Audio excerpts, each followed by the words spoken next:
What?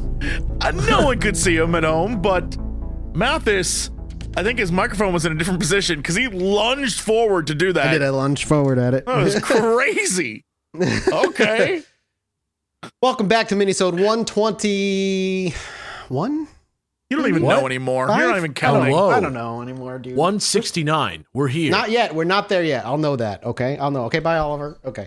Hey, boys. Welcome to Minisode. We're going to do something a little more lighthearted than the main episode. Not that much more lighthearted, though. Oh, okay. What do you got?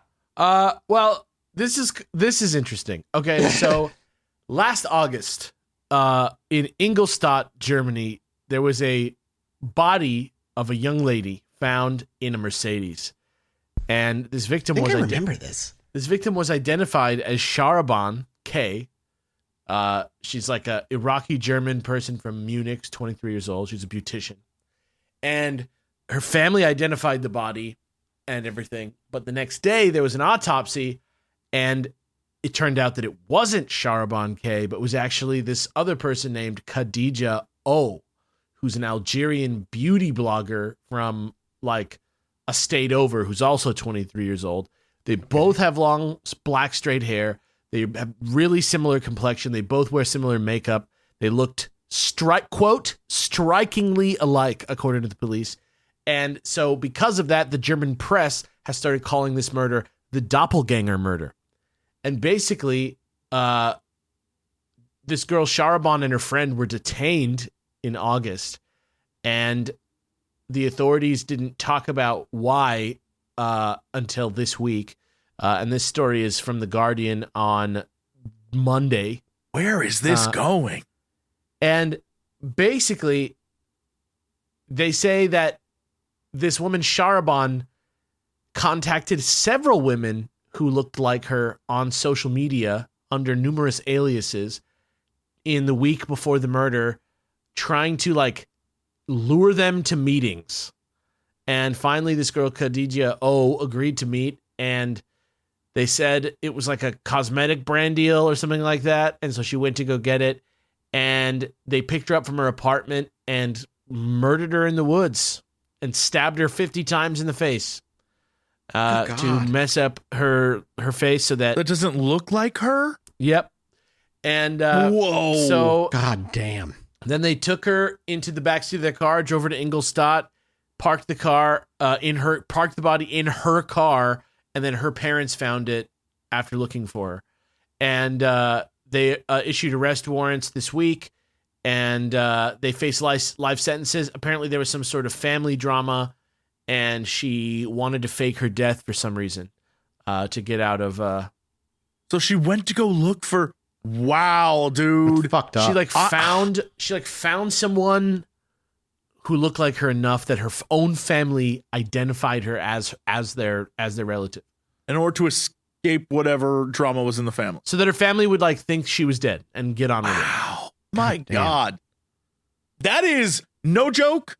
Look for it on next season's Law and Order. That's a Columbo. Yeah, right there. That's like TV. Yeah. That's crazy. Now, anytime anyone asks you, like, there's a doppelganger for every person on Earth out there. Now you know to be worried. That person's gonna kill you. I'm already creeped out by the doppelgangers. Yeah, no shit. I'm already creeped out by the doppelgangers. Yeah, I know. Me too. Nobody should look that much like me already. I got a lot of Jesse Cox doppelgangers. There's many of us out there. Can you lighten the mood for us, Jesse? Me? Can I lighten the mood? Mine isn't mood lightening, but it certainly is a different mood. This is from, I saw this on Yahoo News via the Daily Beast. It's why more physicists are starting to think space and time are illusions. And I'm just going to straight up read. I clipped out some sections of the article because it was really good, and I don't want to. Hell yes. All right. This past December, the Physics Nobel Prize was awarded for experimental confirmation of a quantum phenomenon known for more than 80 years: entanglement. Yes. As envisioned by Albert Einstein and his collaborators in 1935, quantum objects can be mysteriously correlated even when they are separated by large distances. But as weird as the phenomenon appears, why is such an old idea winning the most prestigious prize in physics? Entanglement applies to objects comprising two or more components and describes what happens when the quantum principle that everything that can happen actually happens is applied to such composed objects. Accordingly, an entangled state is the superposition of all possible combinations that the components of a composed object can be in to produce the same overall result. So like qubits, I think is what they're called, Qubits. And like the ones we know of, electrons, positrons, can hold like one of two states, but these quantum entangled ones hold all 8 states at all times, period, which makes no sense if you think time is real. Right. It is, again, a wavy nature of the quantum domain that can help to illustrate how entanglement actually works. And they give a pretty good example. Picture a perfectly calm, glassy sea on a windless day. Now ask yourself, how can such a plane be produced by overlaying 2 individual wave patterns, right? One possibility is that superimposing 2 completely flat surfaces will, again, give you this outcome, right? But another is if you have 2 wave patterns and then you shift them by half an oscillation cycle where they're superimposed on one another, the wave crests of one pattern annihilate the wave through another, and it looks like a glassy flat ocean, right? Yeah. If we just observe the glassy ocean, regarding it as the result of 2 swells combined, there would be no way for us to find out about the patterns of the individual swells. What sounds perfectly ordinary, we talk about waves, has the most bizarre consequences when applied to competing realities. If your neighbor told you she has 2 cats, one live, one dead, this would imply that either the first cat or the second one is dead, and that the remaining cat, respectively, is alive. It would be a strange and morbid way to describe one's pets, and you may not know which of them is the lucky one, but at least you would get the neighbor's drift. Not so for the quantum world. In quantum mechanics, like Mathis was saying, the very same statement implies that the 2 cats are merged in a superposition of cases, including the first cat being alive and the second one being dead, the first cat being dead while the other one lives, but also both cats are half alive and half dead, or the first cat is 1/3 alive and the second feline adds the missing 2/3 of life. In a quantum pair of cats, the fates and conditions of the individual animals get dissolved entirely in the state of the whole. Likewise, in quantum universe, there are no individual objects. Everything that exists as a single one.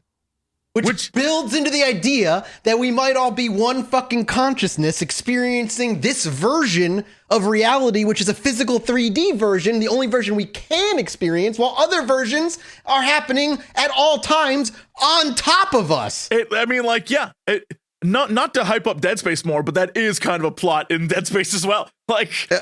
I didn't even, this wasn't even my article, but I was reading another article that because of this discovery, they're talking about, well, maybe we're not seeing any alien communication because they're using quantum entanglement communication, and they have qubits basically in different points of space, because when you change when you change one qubit, the identical one also changes. Right. So they can use that to communicate. I think Mass Effect uses that own version of like quantum entanglement. It's like the idea of taking a wormhole, but instead of that, it's like, oh, we just recognize that, it's like butterfly effecty. Like everything is connected, everything connects. Something across the, butterfly equals taught me tornado. My first time, man. There's some sort of fundamental relationship between everything. So they go on to say that quantum entanglement reveals to us a vast and entirely new territory to explore. It defines a new foundation of science and turns our quest for a theory of everything upside down to build a quantum cosmology rather than particle physics or string theory. But, how realistic is it for physicists to pursue the approach? Surprisingly, it's not just realistic, they're doing it right now. Researchers at the forefront of quantum gravity have started to rethink space and time as a consequence of entanglement. And they end with saying, a common thread now seems to be that space and time are not considered fundamental anymore. Contemporary physics does not start with space and time to continue with things placed in its pre-existing background. Instead, space and time themselves are considered products of more fundamental projector reality. Nathan Seiberg, a leading string theorist at the Institute for Advanced Study at Princeton, is not alone in his sentiment when he states, "I'm almost certain that space and time are illusions. These are primitive notions that will be replaced by something more sophisticated. Moreover, in most scenarios proposing emergent spacetimes, entanglement plays the fundamental role. As philosopher of science Rasmus Jacksland points out, this eventually implies that there is no individual objects in the universe anymore, that everything is connected to everything else. Adopting entanglement as a world-making relation comes at the price of giving up separability. But those who are ready to take this step should perhaps look to entanglement for the fundamental relation with which all of our world is constituted, and perhaps all other worlds. Thus, when space and time disappear, a unified one emerges." Now imagine when we can get to a point in the future where we can actually manipulate things on a quantum level, and what that means. That is but like, reality. Before you become God, Mathis, just like for a moment. No, I don't even care about that. No, but I'm saying the concept of once you get past like space and time being a thing, and like how we all are actually just like super hyper connected, and you're like, that's like some singularity shit. That's like we realize, oh wait, maybe we shouldn't just be terrible to each other because we're all the same person.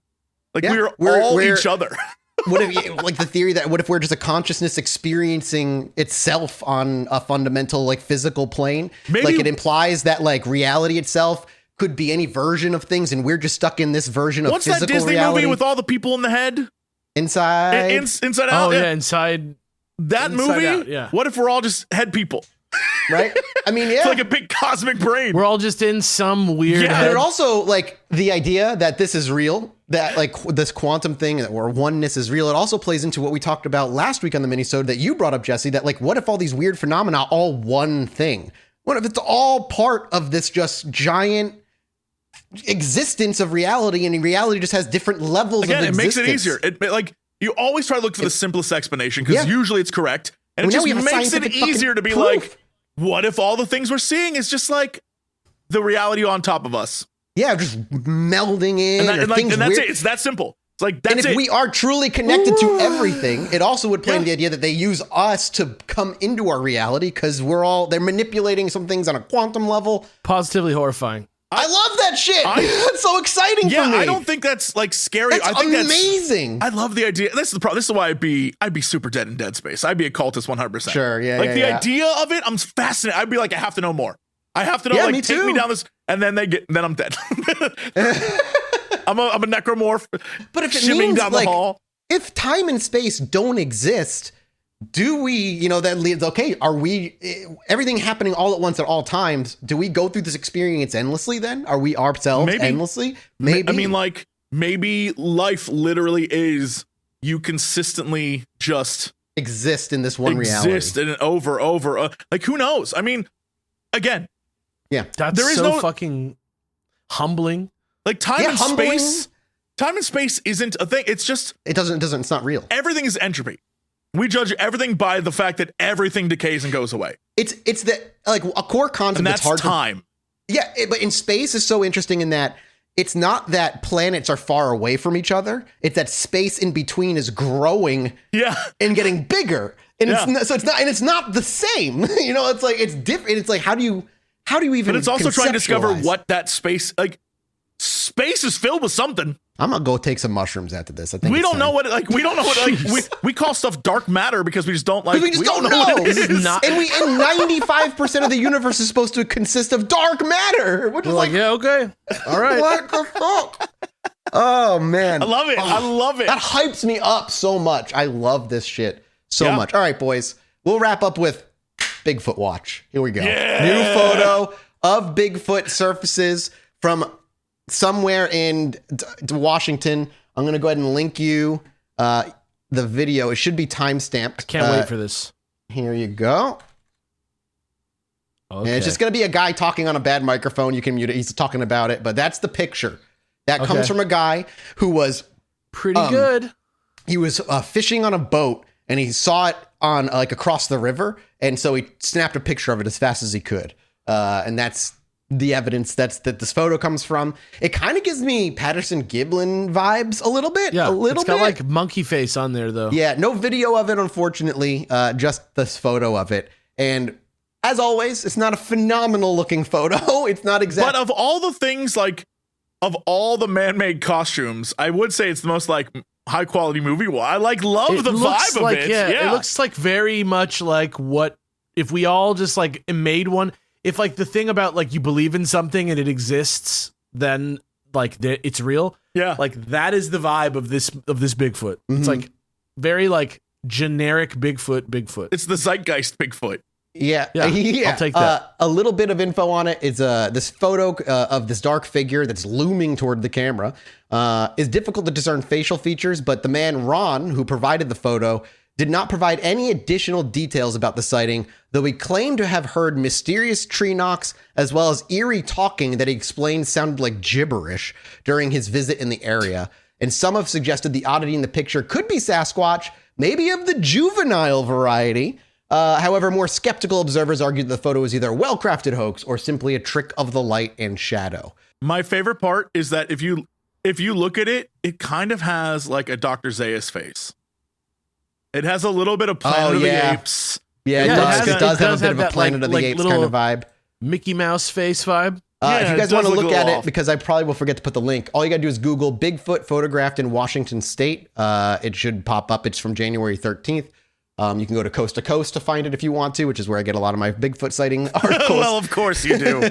Sick. I like this photo. I wish there was more to it. I wish we had more detail. The fact that he didn't provide any more context makes me feel iffy. But like Jesse said, if this is a costume, it's a good costume. This is a very good costume. Yeah. That's it for us. It's an actual minisode today, under 20 minutes. We did it, boys. We actually created a minisode, not a really just like a half episode. We'll be back next week with yet another minisode. Thank you guys for your support here on Patreon. We'll be able to do this without you. And we'll see you next time. Goodbye. Thank you for it. Thank you so much to IQ Bar for sponsoring today's episode. And as the years have gone on, while I've done more and more of Chilluminati and other podcasts, the time in my life has gotten shorter and shorter. I've been able to not really sit down and have full meals every day. And one of the ways I try to get around that is by having something quick nearby that I can eat. The problem is a lot of that stuff is just not super healthy. Well, that's where IQ Bar kind of comes in. They've actually let me try IQ Bar now for well over a month before actually doing any of the stuff where they sponsor the episode. And I gotta say, it's become my go-to grab snack. Other than the fact that it's a delicious just protein bar in a variety of flavors, the big thing for me about it is how god dang healthy the whole thing is. Every bar has plant proteins, it's quick, it's diet friendly, and it's got a lot of good stuff in there to get your brain going a little bit better. And if you're like me who drinks a lot of water but doesn't like the taste of water because water tastes like nothing and nothing doesn't taste good, I like to put little things in there, those little packets of like powder and stuff, and IQ Bar also has those with IQ Mix. It's made my water tastier, keeping me hydrated, and their bars are just nothing but good stuff for ingredients. I think you should check this out, and if you're interested in checking it out, you should start each day right with an IQ Bar. With IQ Bar's brain and body boosting bars, hydration mixes, and mushroom coffees if that's your thing. Their ultimate sampler pack includes all three. You get 7 IQ Bar flavors, 4 IQ Mix flavors, and 4 IQ Joe flavors. That's one of the things they sent me. And today, our listeners are going to get an exclusive offer of 20% off plus free shipping. Just text CHILL to 64,000. That's 64000. That's it. That's all you got to do. The Ultimate Sampler Pack is a great way to just try all the IQ Bar products and find your favorites or least favorites. And all IQ Bar products are entirely free from gluten, dairy, soy, GMOs, and artificial sweeteners. Like I said, it's just nothing but good stuff in it. So check it out for yourself. Refuel smarter with IQ Bar's Ultimate Sampler Pack. That's 7 IQ Bars, 7 IQ Mix sticks, and 4 IQ Joe sticks. And now our special podcast listeners get 20% off of all IQ products, plus get free shipping. To get that 20% off, just text CHILL to 64,000. That's text CHILL to 64000 and get your discount. That's it. Text CHILL to 64,000. That's CHILL to 64,000. Thank you again to IQ Bar for sponsoring today's episode. Hello, everybody. Oh, wait, no, not that. I messed it up. Hello. Too late. Today's been a weird day, man. It's too late. UFOs got in my goddamn brain and ate my brain alive. What a normal episode this will turn out to be. God damn it. Hello, my little Chilluminati. Hello, my little. There it is. That's the new version. That sucks, dude. We were There fine. we go, right we there. could have just moved on. We didn't need it. Hey guys, we talked about aliens in the main episode. I'm going to talk a little bit more about them right now. And Me too. We'll just call it a little bow because I'm just reading this right now. Something I didn't realize is that the new broader task force that deals with the UFOs and UAPs and the AARO and all that shit, that was formed Monday. That was formed at the end of the press briefing after the first UFO was shot down.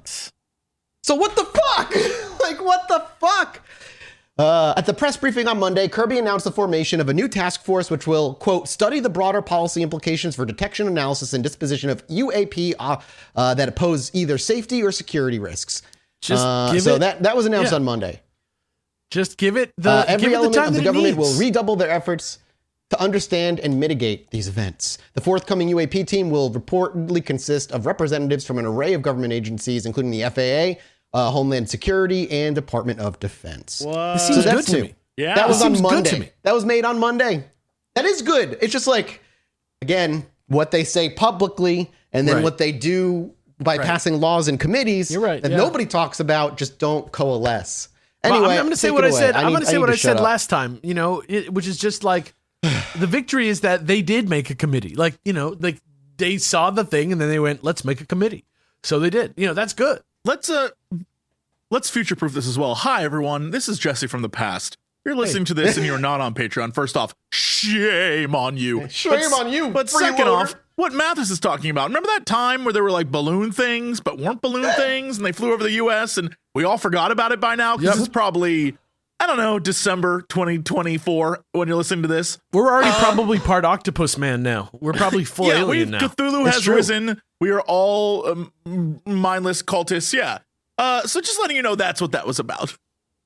Yeah, thank you. But now the government has formed a story. I'm sure it's balloons, drones, or everybody just forgot about it and it was never talked about again. Or we're at war with Or China. this is the You last, never know. Yeah, this is the last thing you hear before the aliens really did take over. And this is like a bootleg podcast, and it's really funny to you now.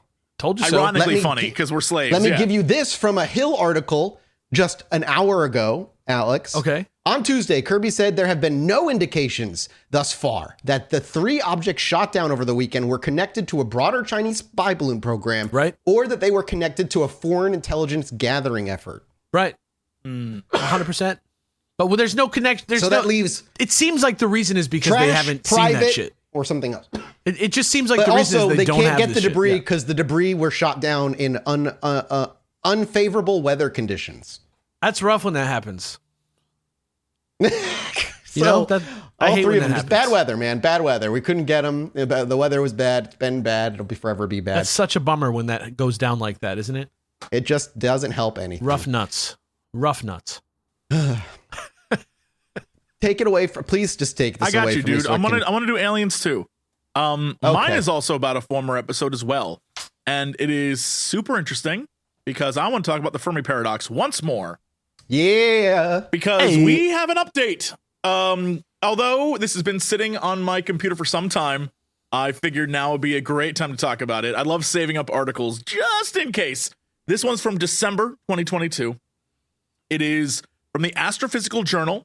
And if you want to go look it up, you can literally download it is a real ass study thing, abstract. It has the whole deal, like college level paper. Done. It has 112,000 downloads already. You can download it yourself. Just either go to Astrophysics Physical Journal, and then the title is The Fermi Paradox Revisited, Techno Signatures and the Contact Era. I'm not going to go over the whole thing, because thank God, if you are a big old college nerd like me, you know that writing abstracts saves everyone a hell of a lot of time. So I'm just going to read the abstract and give you an idea, because it's fascinating and it totally hits on more Fermi Paradox stuff, which everyone had a lot to say about. So from that episode, this is a new theory of the Fermi Paradox, and it's fascinating. I love it because it makes total sense to me. All right. a new solution to the Fermi paradox is presented. Probes or visits from putative alien civilizations have a very low probability until a civilization reaches a certain age called the contact era, after the onset of radio communications. If biotic planets are common, like planets where, there's civilizations, right? They may send probes, not to any planet willy-nilly, but those that have techno-signatures, not just biosignatures, right? Such as radio broadcasts. Right. The contact probability is defined. Yeah. The contact probability is defined as the chance to find a nearby civilization located close enough so that it could have detected the earliest radio transmissions, or the radiosphere. So if you imagine we're broadcasting into space, like the first transmissions into space, they're still floating out there. They're degraded over time, but they're like, there's a bubble around Earth of how far out those radio waves have gone. That they possibly could be by now, right? At this moment, yeah, because it's still going the speed of sound? Radio, whatever. Yeah, radio wavelength, whatever that is. Thankfully, this article, it has a lot of cool graphs involved with it. That's pretty neat. Since the radiosphere expands with time, so does contact probability. The contact era is defined as the time since the onset of radio transmissions at which the contact probability becomes of order unity. At that time, alien probes or messages become more likely. Unless civilizations are highly abundant in the cosmos, the contact era is shown to be of the order of a few hundred to a few thousand years, and may be applied not only to physical probes, but also transmissions, i.e. us blasting shit into space trying to find aliens. Right. Or them doing it back. Consequently, it is shown that civilizations are unlikely to be able to intercommunicate unless they have communicative lifetime of, say, a few thousand years. So the Fermi paradox in this case is saying the reason why we don't see people all the time is because we only started broadcasting our technological status in the 40s. Yeah, not that long ago. It would require, which is not long at all. It would require, thousands, hundreds of thousands of years for our signatures to hit anyone and them to be like, oh, damn, there's someone over there. So we're still babies. Point directly at us. Yeah, according to babies in the universe. There's on that too, talking about the quantum entanglement from last week. Who's to say that they even use radio waves anymore? Exactly. What if they figured out quantum entanglement ways to communicate? Yeah, radio. Who's just even looking for that shit? Yeah, like that might just be useless. Archaic. Maybe there's radio waves are like litter space from all these radio intelligent species that never make it past everywhere, that. Just in space, like suns give off weird waves of stuff, and so and that's what they're saying with this article. That like, look, there may be plenty of people out there, but no one's ever going to come in contact with us because we literally just stepped out onto the galactic stage. Yeah. We Makes just sense started. To me. Makes sense to me. I think it's fascinating. It brings me comfort. It is a lot less. Yeah, it's a lot less creepy and weird and sad, and more just like, yo, we're space babies. Anything anti-Borg, I'm into. It's true, man. Honestly, what's interesting to think about too is like we've known quantum states existed since the late 1800s. I think the slit experiment was the first thing that kind of proved there was a quantum state, where if you don't know what that is, it basically proves that light is both a wave and particles simultaneously, which shouldn't be, but is. That being said, think about how fast we went from radio in the 40s to not only realizing quantum is in existence, but the most recent thing that you talked about, the engineering breakthrough of practically using quantum entanglement and being able to actually harness it in a way that's useful. Actually, now what is that going to mean? Again, why is that's I wish was being talked about more, but like, but that also goes back to the thing we talked about before. I love how in the end it all kind of connects in science, which is why I love science. It does. But the idea of they talk about when other species or even us, when we're looking for other people out there, by the time we create one probe and send it out, we will have technologically advanced so much that the next probe we send out will get there faster than the first probe we sent out. Which is if we don't figure out how to use quantum entanglement for communications and entangling two atoms from huge distances, we'll be past our radio waves. It's like nothing before we've they done. Ever reach where we're communicating. It's like nothing we've done Exactly. even really matters yet. Yeah, exactly. Yeah, if it's like, oh, it'll take 100,000 years to reach the nearest settled civilized world, we could straight up teleport there. Like 100,000 years, who knows where we may be gone by then, which is even like darker to think about. Like if we got a signal from a planet that was like, well, we welcome you to the galactic civilization, please use these things to come to our world, like a contact, Mass right? Effect or something. Yeah, and then we go there and they're just gone because you it's just been wrote so long. Prometheus, yeah. You did. Oh yeah. I mean, man. That shit is fascinating, but it's also absolutely true. All three things come together and kind of like, welcome to science and space, baby. I love it. I mean, that's the next great frontier for science is the quantum state and understanding what it means when all things are connected at all times and all things exist in all states all the time simultaneously, which doesn't make any sense to the way we live. Brain-rending. Yeah. But if I love anything, that shit, it's like give you a universal comfort of if we're all everything, then like there's no real difference at the end of the day between any of us, and we should be a life lot and kinder death, to everyone else. or time and space. Yeah. Like we're all existing at the same time. Like Julius Caesar and I exist at the exact same moment. We're basically fucking. Right now. If you think, it's true though, because time and with this like engineering quantum entanglement thing that we talked about, that it's more evidence that time and space aren't real. It's just how we perceive our reality. Like our life is made up of an infinite number of still moments that our brain interprets as smooth motion. There's that interpolation for our own brain. Yeah, and that if this all happened, it means we've done this, boys. We've had this conversation infinite times, and we'll have it infinite more times. Do you think the first time you messed up the intro as well, or is that different? I think that's permanent all the way through. Oops. Or what if we live through this similar life every time, but because quantum states can exist in all existences at all times, we do have slight differences in our choices, and that makes it different. But then that would be a different universe, wouldn't it? That wouldn't be the universe we live in now. Would you still be yourself? Would you even be you? Yourself? Yeah. Different choices change who you are. The hypercrisis. It is cool how all of this shit, from UFOs that we talk about to the insanity, all the way to quantum science, all fucking connect. Real fiction and reality, no difference. Like we said a few weeks back, if there was just one unifying, can we be the group that comes up with a unifying theory of the Chilluminati podcast? Paranormal, like just if everything everybody's was under a Chilluminati. Yeah, if everything was under one roof, if you said aliens, ghosts, it's all part of the same quantum entanglement thing. The unified that paranormal would simplify theory stuff so much. It would just make it so much easier to grasp. Here's the thing: that's not a new theory. Like that's out there in the world, but it's not like a popular one. Yeah, I'm saying because it's based on some science that it's like people want magic. That's so much cooler if UFOs and ghosts are real, but they're real because reality isn't reality. You're telling me quantum entanglement isn't mad? That shit's magic as hell. Like they're as real as comic books. They're as real as comic books, which is as real as reality. Yeah, it's nuts. Yeah. I mean, it's crazy. It makes you think: how alive are the dwarves in Dwarf Fortress? You know what I mean? 100% alive. Totally alive. Again, according to Let me just state the truth of the universe. When you turn on a light in a video game, it's using electricity.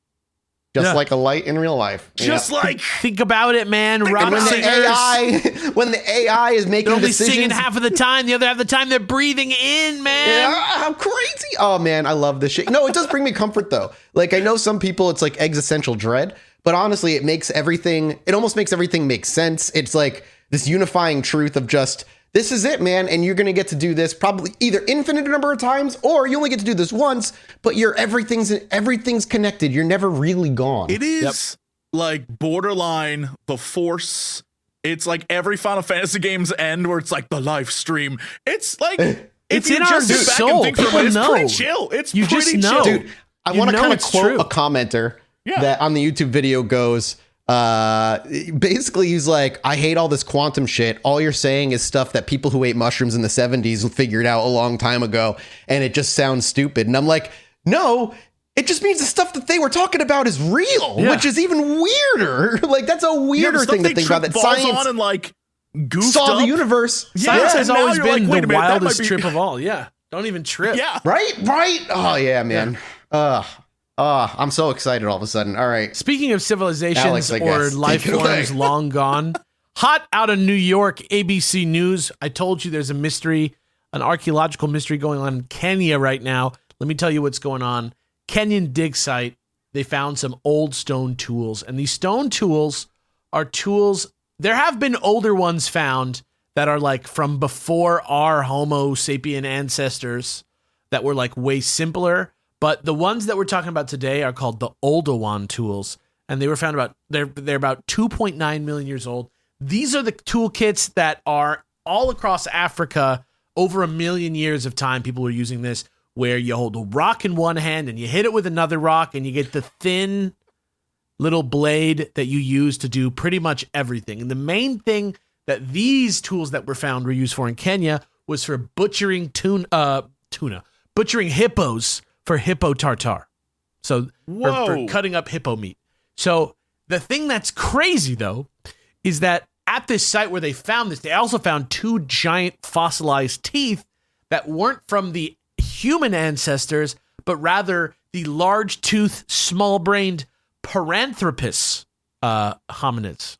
So who really did invent the earliest tools, and who was using tools earliest? This is a new sort of possibility that this other... What year was this? Or how long ago? 2.9 million years ago. So this is like back when there was a few hominids out there that maybe were going to become humans. And they kind of were all different. And only one ended up being the Homo erectus or Homo whatever. That's the one that is our direct ancestor. I don't remember which Homo it is. Maybe it's all the Homos. But Paranthropus is like another one. Yeah. Yeah, they're saying that 1.76 was the original. So that's much longer. Yeah, that's fucking a lot. So longer. I love that. Like I said, there are older tools than this by like 0.4 million years or 0.5 million years. What's 0.4? That's a long ass time. That is a long time. Well, you have to think about it. There's tools from before Homo ancestors for sure, but the point is those are way simpler than these tools. So what we believe we know about tools, the development, but that's what I mean. Just the development of tools, what we thought we knew may not be true. I mean, again, they could have killed some Paranthropus and ate them too. Like we don't know exactly what the relation is between the tools and the teeth. But the fact that they were found together, the fact they were found together in the same spot, it raises a question. So that site is called Nyayanga, and it's on the shores of Lake Victoria, and they've been excavating it for about 8 years now. And the 2 Paranthropus teeth are new, and it's just sort of, like I say, just sort of changing it up. Is it dinner or the diner? That's the question.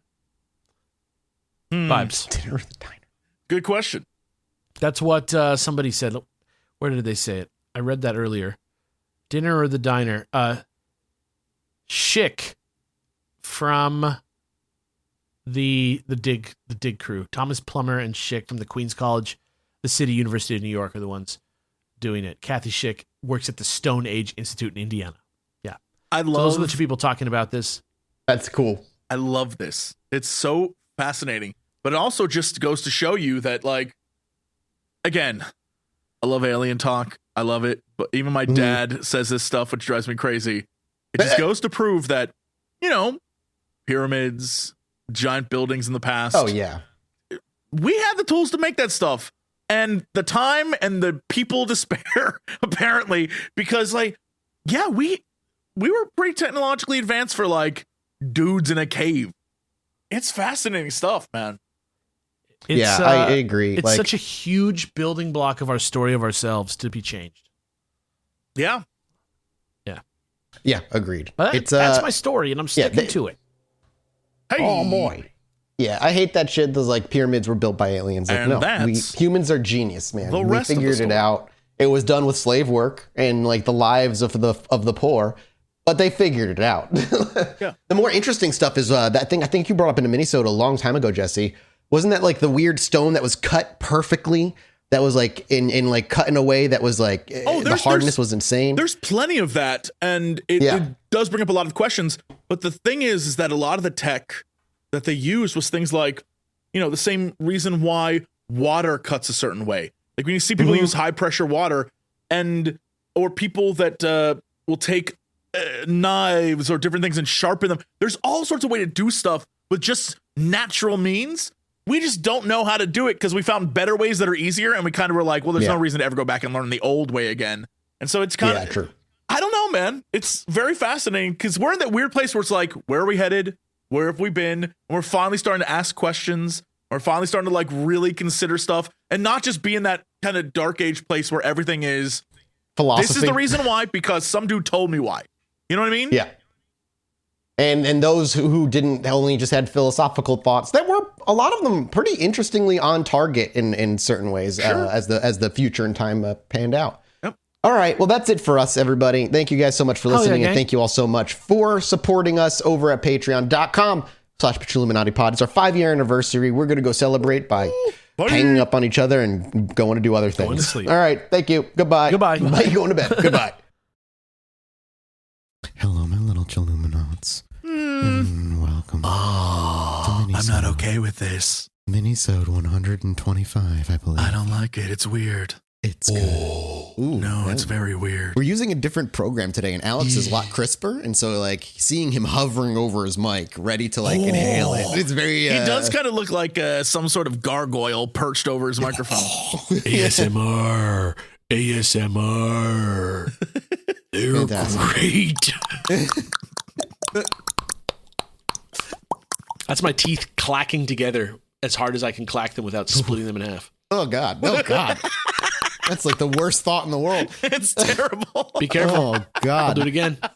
Every single time, that's my teeth clacking together with a little too much force. No, thank you. Listeners? Welcome to Minisode 125, where Alex gives you horrifying thoughts. Boys, I don't know what you brought today, and I really wanted to talk. Good vibes. Or scary vibes. I'm not sure which. Okay. I brought a killer one, but we can do as little or as much of it as we want because it's I'll like start then because mine's more of a downer. I didn't do UFOs. You know, I could talk about them all day long, and I keep every day. You guys get new articles. I just thrown contextless into our text chat, and I appreciate you allowing me to be my screaming ground of UFOs. It's actually, so I don't take it public. It's very informative. I enjoy it. Thank you. Thank you very much. I appreciate that. But no aliens today. We're going to talk about something a little spooky. Boys, out in California, Santa Cruz specifically, there's a weird, suspicious cookie monster that has been walking around. Have you heard of the story yet? Cookie monster? Is this about me? No, it is not about you. It is not about you. Not a literal cookie monster. Right. No. This is the presence of a man in a cookie monster outfit. Authorities in a California city have issued a rather strange warning about an unsettling man seen dressed in a cookie monster costume. Unsettling man. While roaming around the boardwalk of the coastal community. How do they know it's a man? Yeah, because the reporters tracked him down and interviewed him. So they checked his see if he had a dick or a yeah. They fondled him. You lift the cookie, there it is. There it is. It's like a little fig leaf. Well, according to a local media report, this peculiar performer first appeared in Santa Cruz earlier this month and quickly caused a stir among the residents. Detailing the situation on Instagram, the city's police department explained that they have, quote, received calls and emails from people who say he is creepy and his presence and comments make them uncomfortable. As such, yeah, we'll get to that in a second. As such, they advised them not to engage with the individual and steer clear of him. However, they also had to go out and say he's just exercising his First Amendment right. They can't arrest him as much as they really want to. He also was charged with robbing and like intimidating a store owner and like harassing him. Those charges were dropped, however. And as strangely enough, the identity of the man inside the costume, his name is Adam Sandler. But he has no relation to the actor. It's not the actor. Adam Sandler's walking around in a Cookie Monster outfit, terrorizing the neighborhood. That's what you're telling me? Yes, I am. He's like, JFK Jr. coming back. Me think Trump still president of the United States. Me like Trump as much as Cookie. Virus made in lab. Oh man, where is this going? I'm fascinated by this. I'm just getting what was he saying to people? He was apparently he's known for harassing people by just saying lewd things apparently, but there's no details on what those lewd things are. Like it's just Adam Sandler walks up like a pussy, and they're like, people consider him a negative effect on the community, but this is not the only city this man has visited. He has been in LA and New York and has faced some criminal charges in New York. And he also may be the man who people suspect and call the evil Elmo, who has physically harassed and assaulted people, but nobody knows if it's the same guy as this guy wearing the Cookie Monster suit. Are you telling me, hold time out, you're telling me this dude was like, they're catching on my Elmo game. Time to switch it up. Switch it up. Red to blue, baby. Well, of course, when they asked him in the interview if he was that Elmo, he denied. No, me am Cookie Monster. Did you guys see? Let me send you a picture of this guy real quick. I'm gonna send it to you in Twitter. I have a feeling I can guess. Have either of you seen? For some reason, this entire story reminds me of that video. It might have been a Vine where there's a fire in the back, like a building's on fire, and the camera pans over, and there's like a band on the street playing music and like a dancing, popping, rocking Elmo. Yes. That's what it reminds me of. I sent you the link on Twitter, boys, if you want to take a look at this Cookie Monster costume that people consider creepy. I hope it's actually creepy. Everybody can see it on Coast to Coast. It's on Coast to Coast AM. It doesn't look that much like Cookie Monster, to be honest. No, it doesn't. Really. It also looks like he's got a purse like Cookie Monster hanging around his neck. He's got a fanny pack or purse dangling from his neck. And the gloves look like he pulled them from a construction company site. It looks like big blue furry Pac-Man in a way. Oh, yeah. He's got a tongue hanging out. Yes, he has a tongue hanging out. Cookie Monster has no tongue. He's just a hand inside of a Cookie Monster. A creepy Cookie Monster. Cookie Monster is what I'm going to call him. He considers himself a rogue performer who's just an innocent guy. Well, of course he does. Maybe it's the real Cookie Monster. They asked him, "Hey, you're a guy, right?" He said, yeah, me am guy." And they said, "What's your name?" And he looked to the side at like a Netflix poster, and he was like, Adam Sandler." No, no relation. Oh, wow, that's incredible. You're not the same person who's been Evil Elmo, are you? No. No.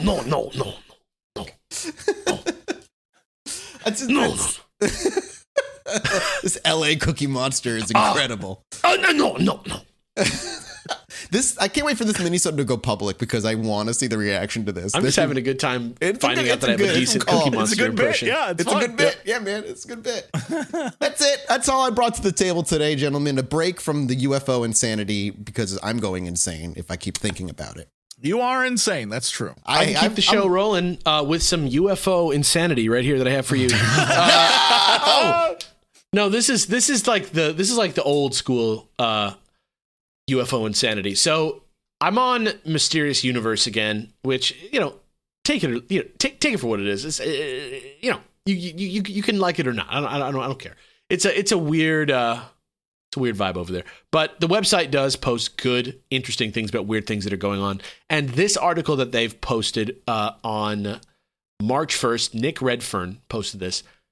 Mysterious men in black and their equally weird cars. It is a series of like first-person accounts of people interacting with not just the men in black, but specifically their weird black cars that are often seen going up into the UFOs, like aliens like getting into a car and then driving to a UFO. people seeing the men in black and their car and then like turning around and then looking and the car's gone, presumably. Skinwalker Ranch, I swear to you, I was on the side of the road and there was this big blue dancing alien and then Will Smith pulled up.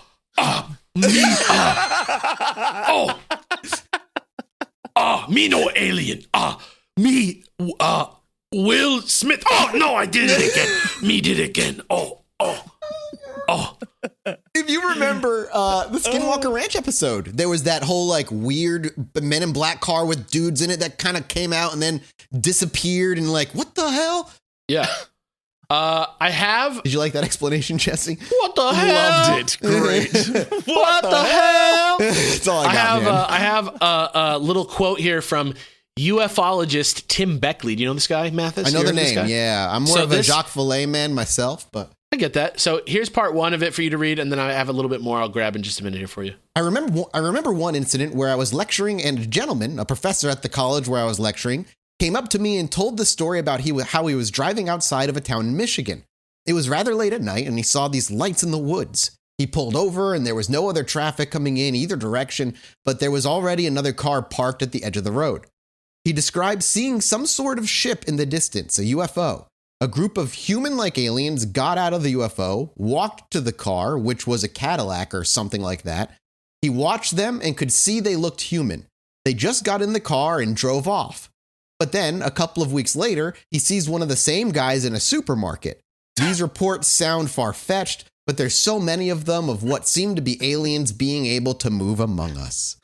Yeah, so the idea... Star Children, baby! The idea what are you is buying? Cookie! The idea is that sometimes you got to get around on Earth, but you don't want to get your whole flying saucer all in the mix, right? So we already know the answer to that is teleportation, like Valiant Thor, who just zips that and zopped all over the place. Like, let's say you just want to go get some Taco Bell with your human roommate, and his physiology doesn't let him teleport. So fair enough, maybe an elevator comes down and drops off a couple cars that you can just hop in and go through the drive-thru if you need to. Like I racked up enough points in like Mercenaries and can call down a Jeep. Yeah, exactly right. I'll take you to 1961, March 6th. Love it. This guy, Michael Wilcox, he was in South Miami, and it was like 10:15 p.m. and he lived in a house that, like, behind the house was 8 acres of tomatoes. So he's pretty rural. It's like it's a farm, right? So it's like a pretty remote kind of situation. And through the window of his living room, he sees something that he thinks looks like a Navy blimp. He says it's larger than any blimp he's ever seen, but in his mind, he was thinking it's a Navy blimp. He goes outside and he is looking at this thing. Suddenly, a door on the side opens. And when the doors open all the way, 3 small circular objects exit the craft, shoot out into the darkness. And then one by one, 3 black Ford Galaxies were lowered to the ground out of the UFO. Yeah, baby. They know what they like. They had like a hydraulic elevator, and they put 3 Ford Galaxies down. I wonder if that's just because the aliens are like, we're from a galaxy. The aliens have a sense of irony. Yeah. Or maybe they are like Ford Prefect and they misunderstood who the dominant life form on Earth was. I don't know. That's up to you. That's for the UK. Just to show you that I do know some UK comedy. So they're on the ground, and then a rectangular shaped object comes out of the UFO, lands in the field next to the cars, and then 4 groups of 4 people walk out of that rectangle and enter each car. So these 3 cars come down, and then 4 groups of 4 get into the cars. I don't know where that extra group of people went or what car they got into. That's not really explained here. I'm telling you, it's almost like they messed it up. Yeah, but then each car went like one after the other, like 0 to as fast as they can go, booked it down the road one at a time. And he tried to follow them, but he lost sight of them when they hit 136th Street in South Miami. Pretty crazy one. So I have some other ones. I'm going to skip a few of these. Hey, give me another. I'll do one more, right? All right. I'm enjoying that. Yeah. Because this one is fun because it's in 1967 in a little place. I guess it's not that connected. I thought it was going to be connected. They're saying that it's 1967, which is Mothman year. Yes. And this is in Defiance, Ohio. Jesse, I don't know if you can help me with that. It sounds like probably quite a rural place. Eastern Ohio somewhere. Yeah, probably quite a rural place. Look it up. There's a guy called Robert Easley. He is a UFO researcher, good friend of Tim Beckley, who's another UFO researcher who was one of the guys who got the MIB on film in the 60s in Jersey City. It is, by the way, it is Western Ohio, way off, but it's more towards Toledo. 16,000 population. Okay, so it's nowhere near Point Pleasant, West Virginia, is what you're saying. No. And the exact opposite end. It's way really closer to Detroit. So I guess it's marginally close, but so check it out. So Easley lives in Defiance. July 11th, 1967, he wakes up. His phone's ringing. He answers the phone. He thought maybe it was somebody who was going to be like, Grandpa's dead or some shit like that. So he answered it. But it was a woman who was like, I want to tell you about 2 UFOs that I can see in the town right now, and it's happening right now. And so he gets in his car and he drives off, and turns out that the whole way there, he was shadowed by a black Cadillac, and it had no license plates, and the driver, his upper body and his head were silhouetted. You couldn't really see what was in there, which is not good when you're driving and you're looking into a car. You can't make out the driver, even though you should be able to. That's scary. They vanished by like turning off down another road. So he was like super paranoid. And so then it doesn't get to what he drove to that night. Maybe that's just what his day-to-day is like, is getting calls from people and driving out to the sightings. I don't know. But 4 days later, they show up again in the Cadillac, following him for a number of miles. And his buddy Beckley says, when Easley pulled into his driveway, the unknown car sped off. Later that evening, as he sat talking with his girlfriend on the front porch, the car came down the road and stopped right in front of the house as soon as the topics of UFOs entered their conversation. Easley could feel the man looking at them. When they got off the subject, the car left, but when they got back on it about an hour later, the same car rolled back up again. It was as if the driver could hear what they were saying or read their minds. Isn't it like taking that story out of this thing, assuming these are physical people here, and we're just going to pretend the story is real and this actually happened as a hypothetical? Sure.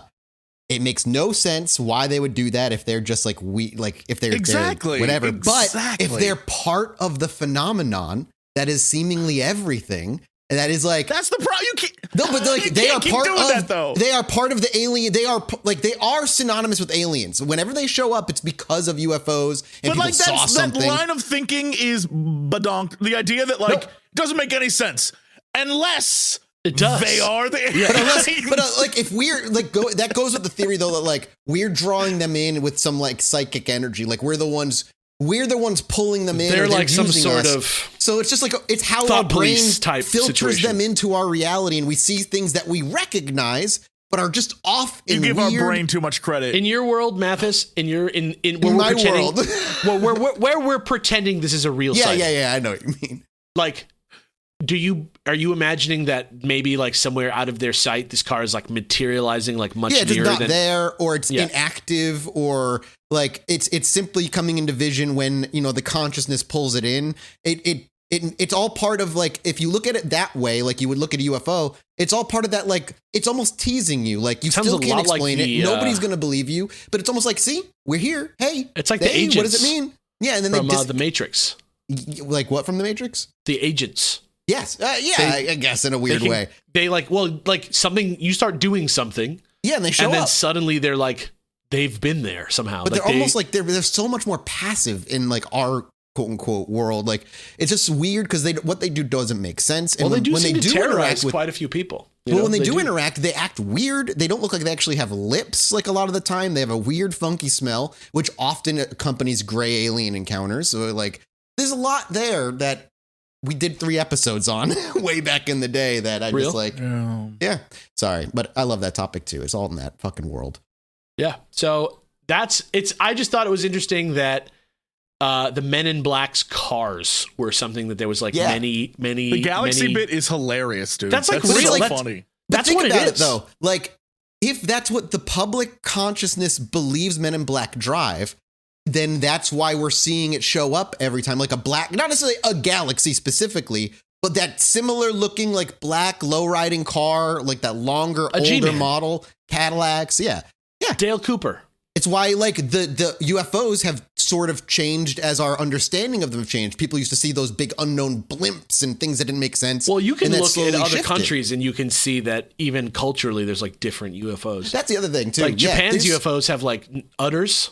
You ever see that? It's very different. Like people like to say, it's like, why does only UFOs visit the United States? They don't. We just don't translate the news everywhere else. So like they're everywhere, man. There's a ton of sightings happening. Like there was one over Moscow yesterday, right?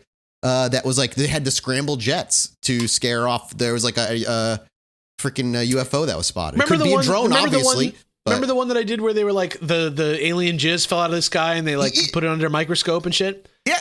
Isn't it crazy that you'd never heard that story before just because it was like in Spanish? You know what I mean? Yeah, like exactly. Like it's all big over. Stories don't get reported. It's happening everywhere. Yeah, exactly.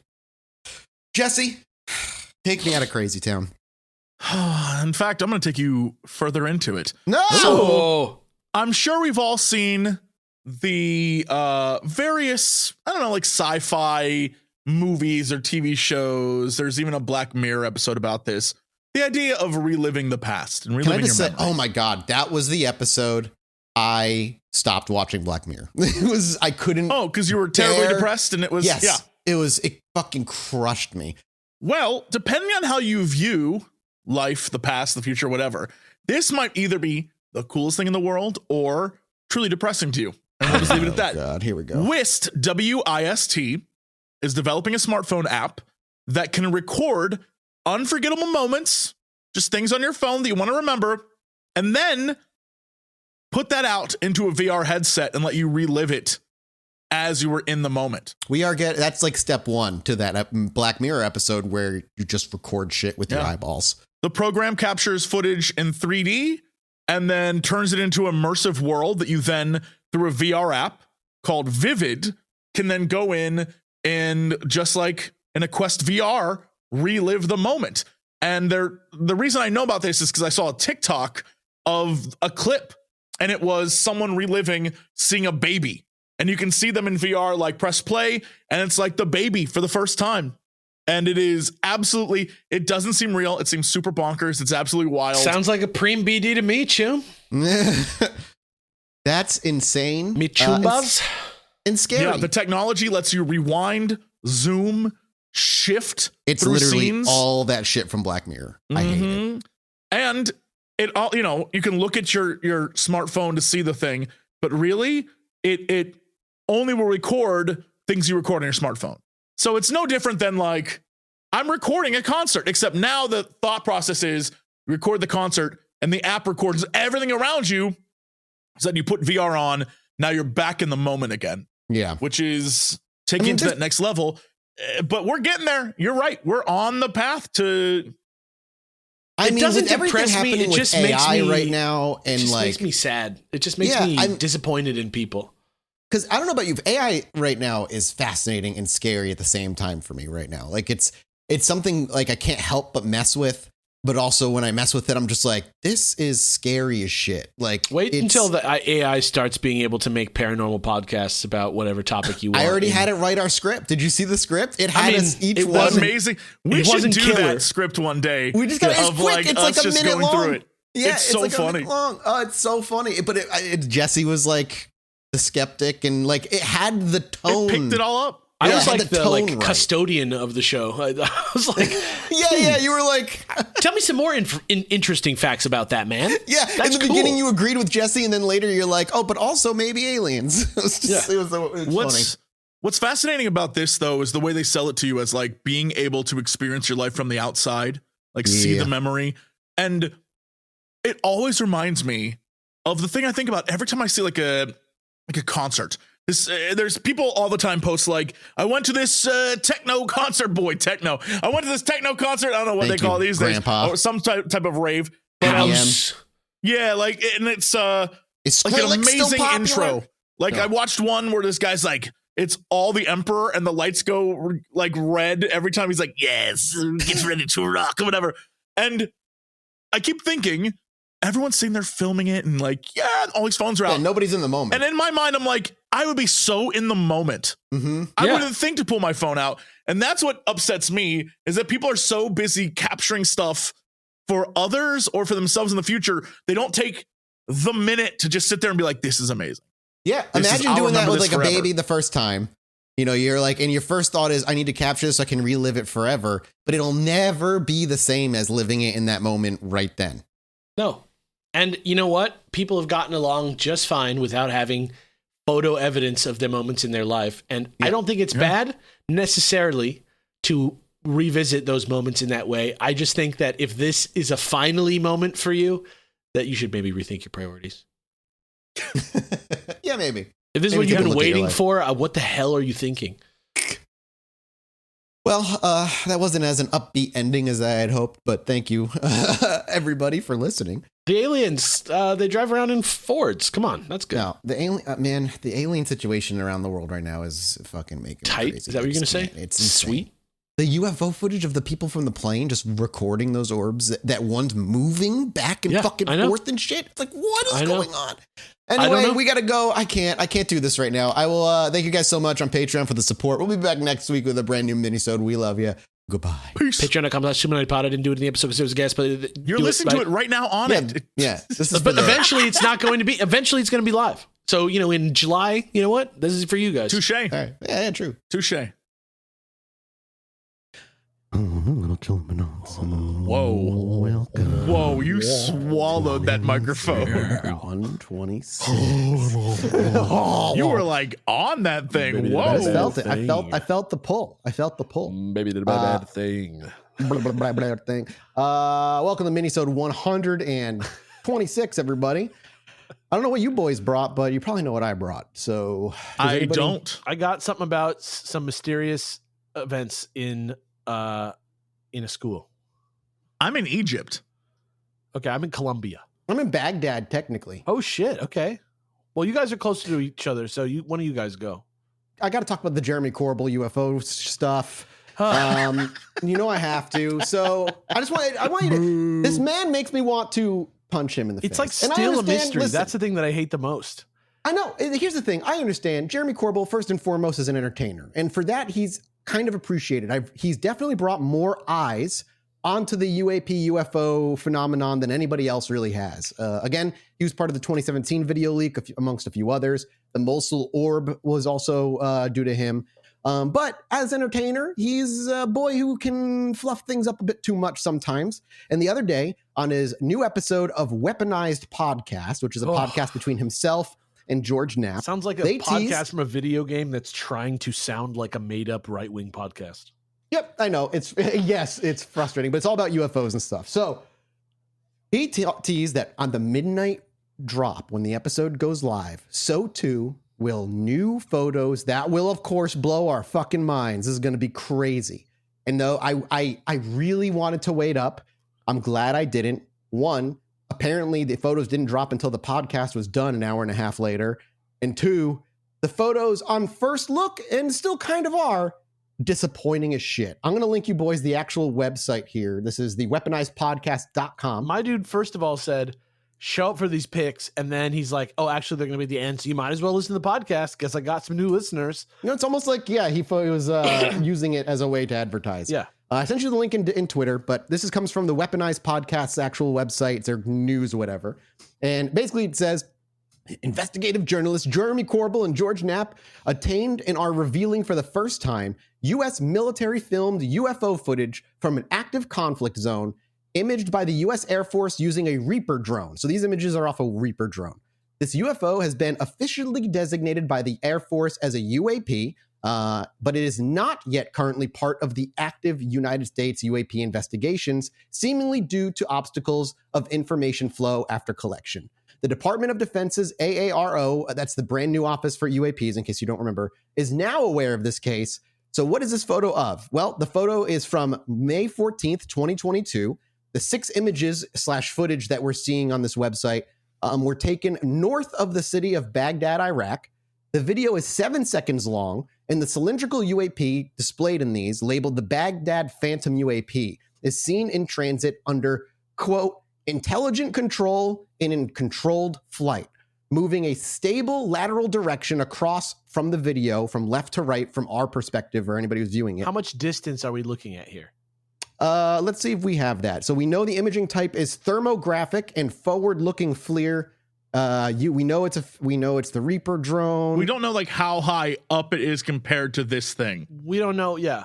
We don't know how far this thing is traveling. I don't know what these numbers mean on this. Maybe in elevation is 233 feet is what it says. Okay. That's from years of playing Ace Combat, baby. Hey, look at that. Video games teach. So you're at 233 feet above the ground is what it's saying? That's what it's saying. Okay. But we don't know how high above this target A, maybe in the bottom right. So there's not that much space between the ground and the camera, basically. Yeah, I think it's saying target A is maybe 233 feet.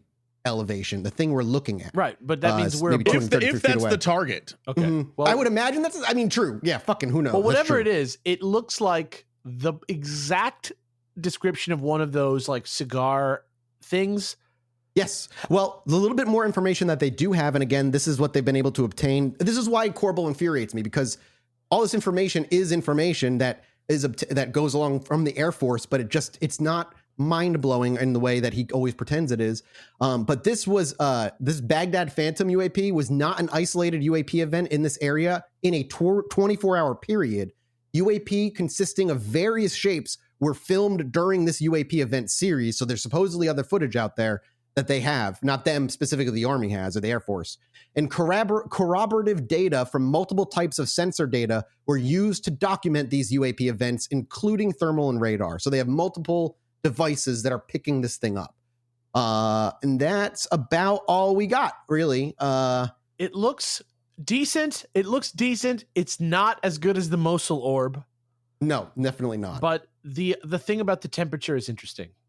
That's what makes the photo interesting. If upon first look, you don't realize that the area around it is hot and the object is black in the image because it's cold, it's not emitting any heat because this is, again, Baghdad. You're looking at a hot ground that they're targeting. You'd think it would be hot.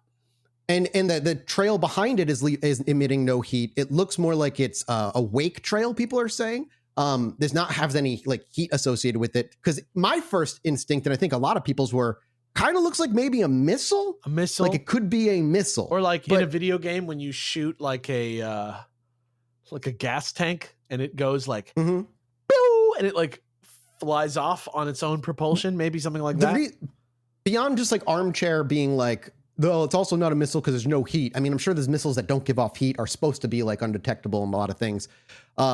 It's fascinating because of just like the Air Force itself are claiming it's still marking it as a UAP. I don't know if they have easy tracking on missiles and stuff. This whole downed balloon stuff has really muddied what they're capable of doing. And I think on purpose they've done that. But you know, I don't know. It's another interesting photo that might lead to more photos being like now the Pentagon, much like the Mosul orb leak, so the Mosul orb leak, when the Pentagon was approached of whether it was real or not, the Pentagon refused to answer, which is what they did with the freaking videos back in 2017, which to me more than likely means it's at least a UAP. It's real it's a real picture of something. It just doesn't move the needle at all for me is the thing. Like exactly. showing me another UFO, like this might as well be, this is happening. This might as well be some guy on TikTok. You know what I mean? Like it doesn't literally, it's no different because there's no, actionable. Well, I put a little bit more stock in Corbel than a man on TikTok for sure, but I mean, I guess, but it's just like I said, there's no way to say that this shows anything. There's no evidence that this is definitely something that can't be explained. It's just another thing that he's like, look at this one. It's not like, hey, this guy's going to say something, or we know they're from Venus or some kind of. Yeah, no, it's never, of course not. Yeah. And that's what's infuriating because he always treats everything he's dropping like it's going to be that. Yeah. I don't like that there's like a success element. I just went online to look up other drone photos, like camera photos, just to confirm. Yeah, I mean, ELV equals elevation, and I'm looking at other photos, and there's elevation of like 2,900 feet and 4,600 feet. This one says elevation 233 feet. So that thing that's there on that camera is between. It's got to be, maybe 100 feet in the air. Yeah. Something like probably. That. Something like that. Yeah. And that's not, I mean, like if you think I don't want to say nuclear silo, but the where like the steam comes out of in a power plant, right? Mm-hmm. Right. Mm-hmm. That's like 500 feet. So this isn't that high off the ground. And the image, I was wondering why the image on the ground is blurry. And I can't tell what that's supposed to be. And I think it's because it's just really close to the ground. Yeah. Which means it's pretty big, right? Because they're able to get the picture of this above it at whatever distance they are. And it's still pretty visible. I would guess it's the size. Like if that's really how far that is from between the camera and the ground, I would guess that's the size of a person. Okay. Yeah. I mean, that's my feeling. Yeah. That's not big. Yeah. I don't know. Yeah, I'm trying to see. There's a bunch of other information. Yeah, we've got a bunch of Army people out there as well, or people who are more familiar with this than our listeners. So I'm going to throw this at them as well. I think like the SLR is probably the camera. Like the other information there. But they used FLIR. They used a FLIR camera. I don't know if that matters. I'm just trying to think of like, it says target A, and it is clearly focusing on not what is flying across the screen, right? Yeah. And it is, I'm just like going over all the information. I've looked up other configurations of the photos of drones from their camera, and the exact same information is displayed. In fact, other drones have much more information, like the latitude, longitude of where it is at the moment. This one has less information than most other cameras, and it's still saying elevation is 233 compared to other ones, which are like thousands of feet up, and then it shows like a car or a building or something, and this is just blurry. I'm looking up like how big is this thing, and I stumbled across somebody doing like math to figure out where it is, and apparently it's not 200 feet. It's 200 feet from the Reaper drone to it, but they're 20,000 feet in the air. How do you know that? I'll give you the picture of the thing. The math. Who's 20,000 feet in the air? Everything, like the Reaper drone. Who is saying this? Here, it's on. Because it doesn't make sense that it's saying that the object appearing is 200 feet away, because it's only there for 7 seconds and it's locked onto something else. I'm looking for ELV. I'm looking at video footage of drones right now, both moving and targeting. And their camera, there's one video footage I'm looking at where it's just a drone flying, and you're seeing the horizon line as it flies, and the elevation moves up and down as it's moving. So, I mean, I'm still of the mindset that this is not anything at all. So I found a breakdown of what everything means on the side. 256M BRG is a 256 magnetic bearing from drone to image center. SLR is 12.82 kilometer slant range from drone to image center. GDR is 6.08 nautical miles from drone ground position to image center. FVW is the 173 meter field of view width. Then there's the other one is the field of view height, which is right below it. And then so we are seeing 173 meters. Yes. Okay. Then there's the 233 foot is the ground elevation. I imagine. What? Oh, like how high on the and then Earth the MGRS lines are the ones right below that are location lines, like grid line type things where you can, you can actually pinpoint where this happened by taking that information and going to the map of the area, and you can see it's right in the northern part of the town where this occurred, and you can like see where this happened. So if it's 173 meters, that's this thing is significantly larger than I thought it was. I still don't know what it is though. Like it doesn't. All right, I'll have to trust it because they're dropping facts, but it doesn't make sense based on the other footage I'm looking at. That's wild. Because everything else is like I'm looking at video footage of drones and it's feet, and feet is where they're at, and then it's in the thousands. It's saying that makes a whole lot more drone, sense. But maybe it's so it's saying the Reaper drone is 20,000 feet in the air.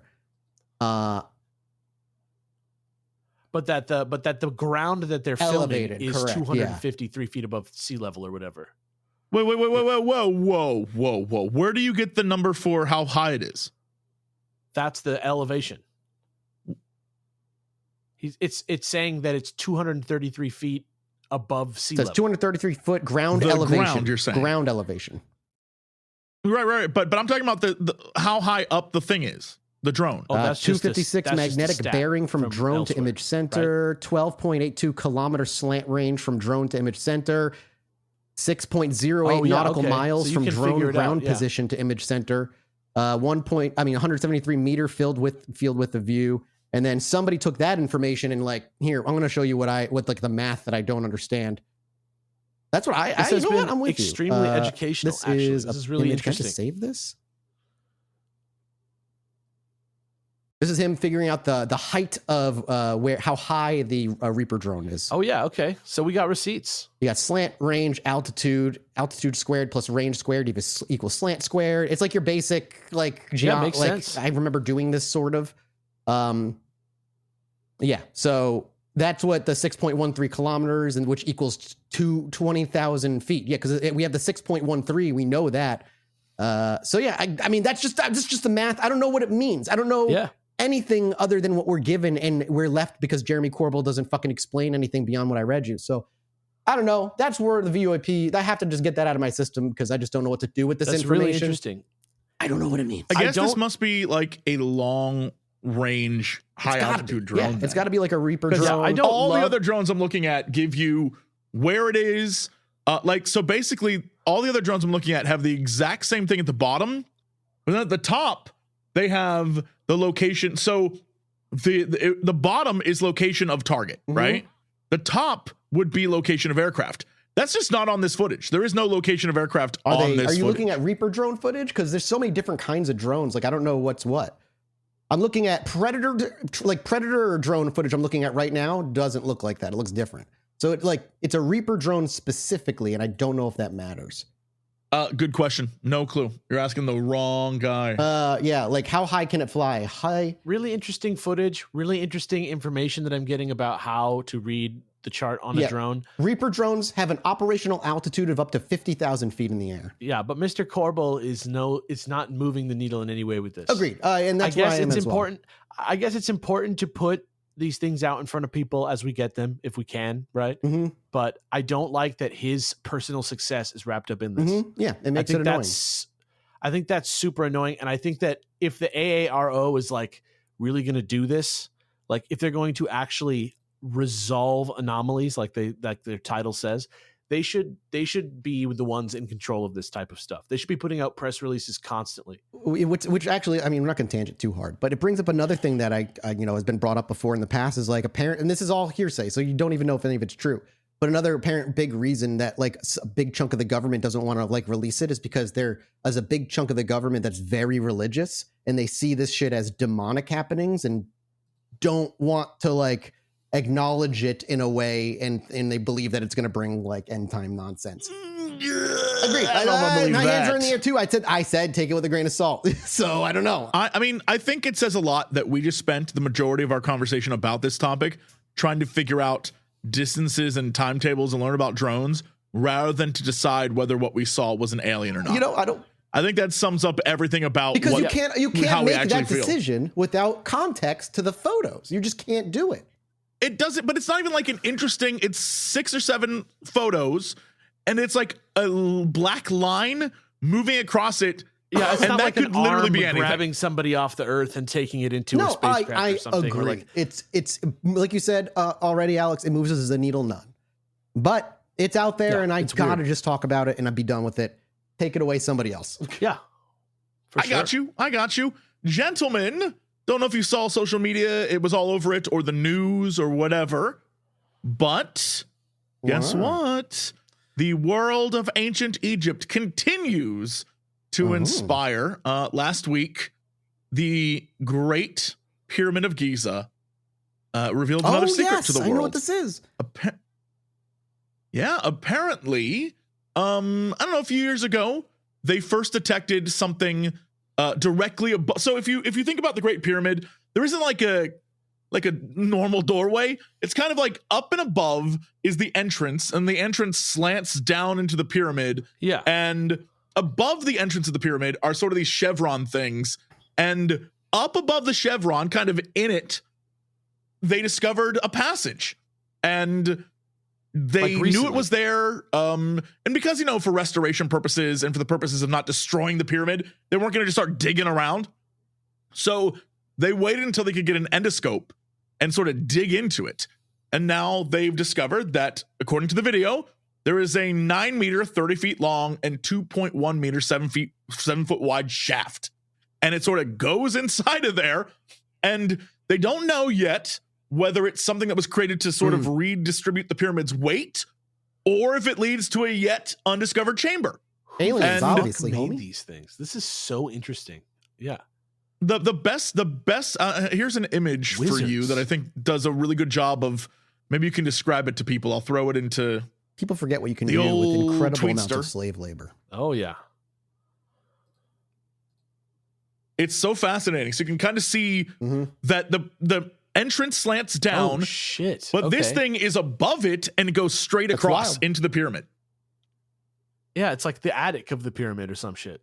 Kinda. And they don't know what's in there. They don't know if it was a shaft created for weight or for air, or because, you know, as they're in there, they had to make air shafts and stuff so people could, but could also be enough. It seems like if you kind of look at the way the entrance looks, maybe there was stairs leading up and it was another room. Who knows? So fucking big. People have a hard time comprehending it boggles the amount of people that were thrown at these projects and how long they took. You know what I mean? Like, it's just a huge thing to like, it's so precise. It's cool. Like, you know what I mean? It's just so wild. I understand that humans can do it. It's just more like how the fuck do you like even it was the grandest example of the grandest pharaoh to reach the gods. And it was just like,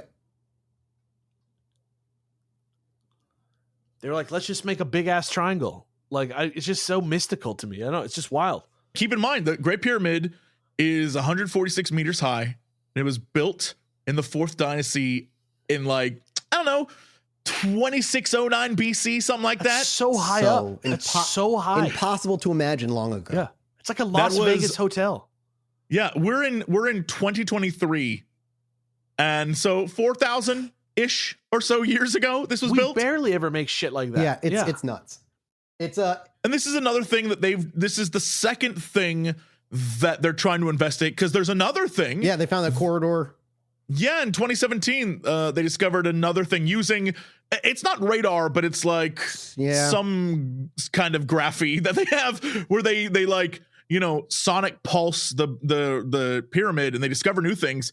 And they discovered a 30-meter long, several meters in height, something above the Grand Gallery. There's like another room up there, and they can't get to it yet without, you know, destroying the building. So they're just waiting to figure out a way in. And this might be the way in. They don't know. Can you imagine getting to be the person to get to walk into that room for the very first time in fucking thousands of years? I would be giddy. I would be so giddy just to see it.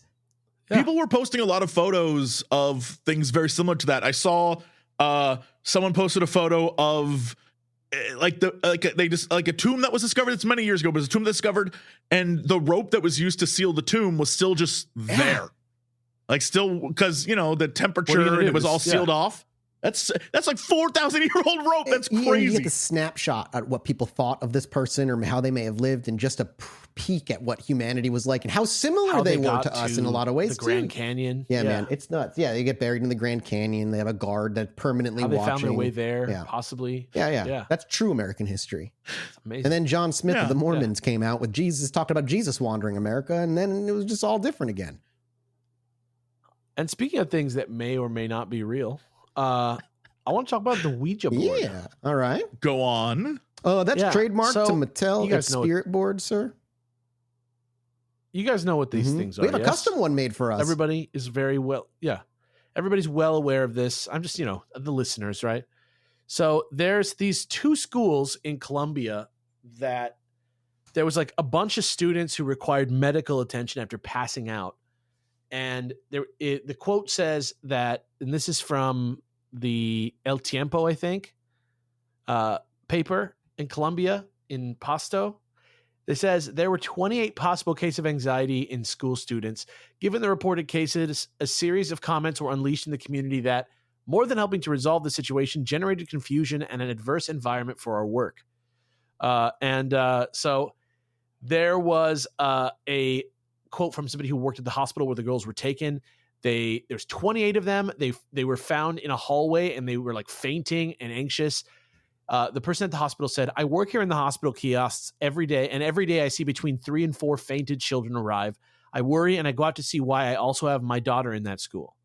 And then here's the kicker from El Imparcial, another Colombian paper or media site or something. Information about the students' diagnoses has not been released. However, many parents blame the use of Ouija boards at the school, which is crazy.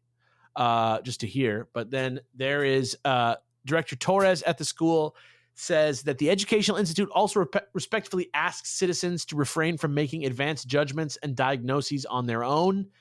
They have not.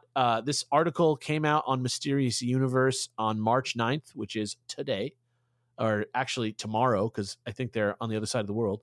So this is as of this writing, there has not been any cause reported for this. But this is not the first time this has happened, because in November of last year at the Agricultural Technical Institute in Hato, Colombia, they found a group of students collapsed in a hallway with, quote, thick drool coming out of their mouths. And 11 students between the ages of 13 and 17 were revived and rushed to the nearby Manuela Beltran Hospital, treated for violent vomiting and spasms. And everybody thought it was food poisoning. That's what they were treated for. But the mayor of Hato said something different. He said, quote, "It is not ruled out that it was the Ouija board. That is part of the investigation." So the official cause ended up being that they drank some bad water on a school trip, and that something similar might happen in Pasto. But in both cases, for some reason, the first place that people went to was that maybe it was because they were using Ouija boards. And there was a survey, and the Galeras Educational Institution they're quoted as saying 3/4 of people surveyed said they have used a Ouija board themselves. Of those, 59% say they've had a personal experience with the board that they consider to be paranormal or supernatural. And 9% of those who have used a Ouija board reported having a violent or dangerous experience while using the board. But it's like a toy that didn't start as a toy, Jesse. We talked about this on the Ouija episode. They were spirit boards first, and they monopolized it. Okay, right, but like the concept that like a company would be like, yeah, this thing, we're gonna mass market it and put it in kids' homes. I think it sounds like spin to sell some dumb products. It follows a similar design to legit spirit boards. People use it and take it seriously and focus intent on it in a serious way. No, right? One guy moves it, and everyone else buys in. You got it. The ideomotor effect. Ideomotor effect unconsciously is the idea that, yes, people move the slide, but that's just the beginning of what a Ouija board is possibly capable of doing. And there's an article on Higgy Pop. Don't know the credentials of that website, but they said that you should sort of like respect the spirits and not be like sort of like flippant about it, or if you're not all the way in, don't let people be in the circle that are not that way, because theoretically you're communicating with dead people and they're probably going to be insulted by that or whatever. So, I'd like to imagine when I die and become a ghost, I am immediately very easily offended by if people believe I'm real or not. I mean, I don't know what's going on. I don't know how old these ghosts are, but my thing is just, I don't know why in Colombia, the idea that these kids are playing with Ouija boards is so close to people's minds with regards to schoolgirls fainting in the hallways and getting sick. I mean, we know apparently it's a thing. We know I'm not trying to like, as much as I'm like shitting on Ouija board, I won't fucking touch one in a serious manner. You know what I mean? Like just because there's still that possibility, but also we know mass hysteria and kind of like mass hallucinations and bought-in delusions do happen. And amongst, maybe kids who are easily scared, all it takes is one weird thing and it could spiral out of control and they all think they might be haunted or something. Right. So it could be either or, obviously, but I still won't fucking actually touch a Ouija board in a serious manner. I don't like debase the cross or the Quran ever either. You know what I mean? It's not because I'm a believer or something. I just, it's that something juju of spiritual significance to some people. Yeah. Yeah. I guess it's a fad right now. Maybe there's some sort of satanic panic type situation going on over there. I'm not sure, but I just thought it was interesting that in two places in the same country, a similar thing happened. And in both cases, the first place that anybody's mind went to was, we're not ruling out that it was a Ouija board. Hey, man. Maybe I'm missing some sort of pop culture thing that happened in Colombia that is like, you use the Ouija board and you faint, I don't know. I genuinely, like, we've talked about on the show before how like the language barrier sometimes just completely reframes the entire perception of the paranormal field. Oh, 100%. So it absolutely does. It's I don't know. I agree. It's fascinating. Certainly. I won't touch, like you said, I have that respect and that fear still of like fucking with one. So I enjoy having one for decoration though that says Chilluminati on it. It's cool as hell. That's cool. Yeah. That's cool. Do I think a spirit's going to come through it? No way. in a million billion years is a spirit going to be like? A spirit would try to possess my brain, and I would just like mentally spar it and win. Okay. Yeah. That's fucking success mindset right there. I love that. Thank you. Yeah, that's some. We'll be back next week with another Minisode, everybody. Yeah, that's my Giga Chad Galaxy that your brain. Jawbone that I can hear slicing through the air like a blade. Yeah, baby. We'll be back next week with another Minisode as we shamble on toward the 150 mark of Minisodes. Thank you guys so much for listening. We appreciate the support on Patreon. We couldn't do it without you. And we'll see you next time. Bye-bye. Bye-bye. Bye. Woo. Ooh. Bye. Ooh. Ooh. Ooh. Ooh. Anyway, me and my wife were sitting outside indulging on our porch one night, enjoying ourselves. I needed to go to the bathroom, so I stepped back inside, and after a few moments, I hear my wife go, "Holy shit, get out here." So I quickly dash back outside, and she's looking up at the sky in awe. I look up too, and there's a perfect line of dozen lights traveling across the sky.